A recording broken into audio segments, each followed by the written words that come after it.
guys, it's me Stace. I am back again today with another Cricut Explore video, and today we are making our very own little tic-tac-toe on-the-go game bag. Isn't that really cute? Now for the bags, what I used the ones from Stampin' Up. I already had these on hand, but any kind of little cloth bag you have is fine. I like this one, has a little drawstring closure so the game pieces stay inside. I'm going to untie this so you can see that. For the outside, I used the Cricut iron-on vinyl to attach the game board. Looks like that. On the inside are all the game pieces. And all they are little wood rounds or little circles that we got from Joann's. Now 7 came to 1 pack, and you're going to want 14 pieces total for the tic-tac-toe board. And these are 1 inch in diameter, and they're maybe about $1.50 or so, somewhere around that. Now if you don't want to use the wood rounds, you can certainly use rocks or buttons or whatever else you want to use for your game pieces. But I like the fact that you can put this in your bag. Little one gets kind of bored or antsy, you can play a quick game of tic-tac-toe to kind of keep them occupied for a little while. Really fun. Alright, now with the vinyl, I use the Cricut iron-on vinyl. You will see one side is really shiny and the other side is dull. You want to put that on your Cricut mat, shiny side down, and on the machine itself you want to have that set to iron on. And I will have the file for this on my blog so you guys can download this, and I will also have the X's and O's here. Once you have it cut out, you want to have your iron preheated on the highest setting with no steam. Okay, I'm going to go to the computer, share with you how I did it, and we'll come back and put the bag together. Alrighty guys, I'm at the computer. I have Design Space open. I'm logged in and I have the game board piece here. You will see there are 7 O's, 7 X's, a circle, and also the game board. The circle piece, all I'm using that for is a template, and that matches the little wood circles I'm using for the game board piece itself. In my case, it was a 1 inch diameter wood piece, so I made a 1 inch circle here. That way I was able to make sure my X's and my O's fit on there and they were the right size. Whatever you're using for your game board piece, whether it be a 1 inch circle or a 2 inch circle, you can resize that there to make sure it's the right size that you need. The game board, to create that, I went to my left hand side toolbar, Insert Shape, I grabbed a square, and I just resized it, making it be as small as I was able to as far as the width, adjusted the length a little bit, made a few copies, and then welded them together to form the game board. Mine is sized to be 3 1/4 by 3 1/4. That's the area on my bag I have to work with for my piece to fit. And again, you can resize that to be whatever size you want your game board to be. I'm going to go back and put that back to be 3.25. Now the O's and X's, they are not grouped together, so if you need to resize one, you need to resize all of them. I'm going to click on my circle here. Again, it was for a template, so I don't need to cut that out. I'm going to go to my layer panel, and I'm going to close the eye on the circle. I'm going to click on Go. I have the iron-on already on my mat with the shiny side facing down. And you'll see there are 3 mats. You have one for your O's, your game board, and also one for the X's. The game board is the only one you're going to cut out in iron-on vinyl. The other pieces you can cut out in cardstock or in sticker paper or regular vinyl. I'm going to click on Go, and I have the dial on my machine set to iron-on. I'm going to cut these out. We'll go to the table and put it together. Hi guys, we're back. I have my piece cut out. Now this is the shiny side, and that's the dull. I'm going to flip it over and weed it the way you normally would. All you need to do is take out that inner piece there, and then the actual outside of the game board.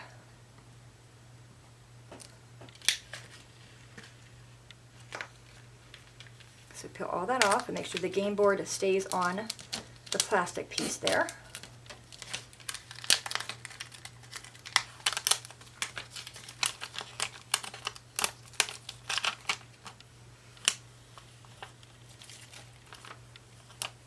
My iron is already preheated at the highest setting. Alright, so we have that. We can discard those pieces. I'm going to bring in my little miniature ironing board and my little muslin bag. I'm going to reset it. Auto turned off. Okay, so I have my little bag here. Going to put this on. Get it where you want it. I'm going to hit pause. I need to grab a little cloth. Okay, once you have that piece where you want it, you want to grab a little cloth and put that over it. You don't want to iron directly on that plastic, otherwise it's going to melt on your iron. And just go over it. And again, your iron has no steam. It's very important. Even the instructions had the word off in caps, so I'm guessing that's really important. I'm just kind of, pressing on it, moving around a little bit. And after maybe 10 or 15 seconds, you can go ahead and check on it to make sure it's doing what it's supposed to do. Let's go ahead and check. I'm going to pull the little plastic sheet up, and you can see it's not quite ready. I'm going to put it back down and just really kind of leave it there for a little bit. You don't want to leave it on there a long time, but a few seconds ain't going to hurt it. But you want to keep the iron moving. These are really cute, and I think with the holidays coming up, these will make really cute little stocking stuffers. And the bags are pretty inexpensive. You can probably buy them at bulk, and you don't need to use the drawstring bags. I mean, you can, you know, any little tote bag you have is fine. And they usually come in a package of 3. And these, I mean, these were the only thing that were priced in the middle circles. And $1.50 for 7 of them. We're kind of high, but it's for a present, so I think it's worth it. All right, let's go test this out. Okay, that one's not quite laying down there, and I think I kind of wiggled it a little bit. I'm going to just let it on there. Okay, let's check the bottom piece. You see how it's not sticking all the way down, so it does take a few minutes. At least with mine. When I did the I Love Stamping with the glitter iron on, it didn't take this long.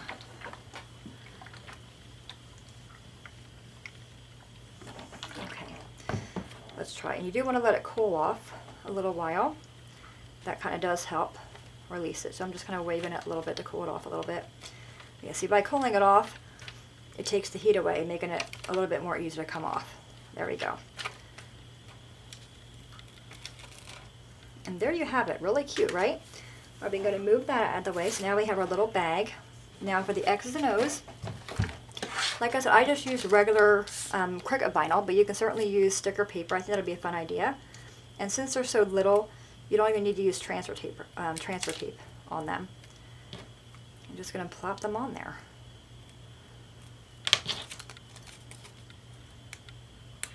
Yeah, I think sticker paper would be fun if you do like to make the X's be mom, the O's be dad, so it could be mom versus dad or dog versus cat. Alright, so there you have it, my friends. A really cute on-the-go little tic-tac-toe bag. I'm going to put all my pieces back in there.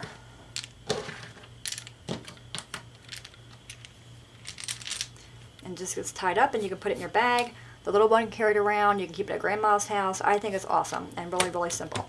Any questions at all, guys, please let me know. As always, thanks so much for watching. Have a great day, and I'll see you guys next time. Bye-bye.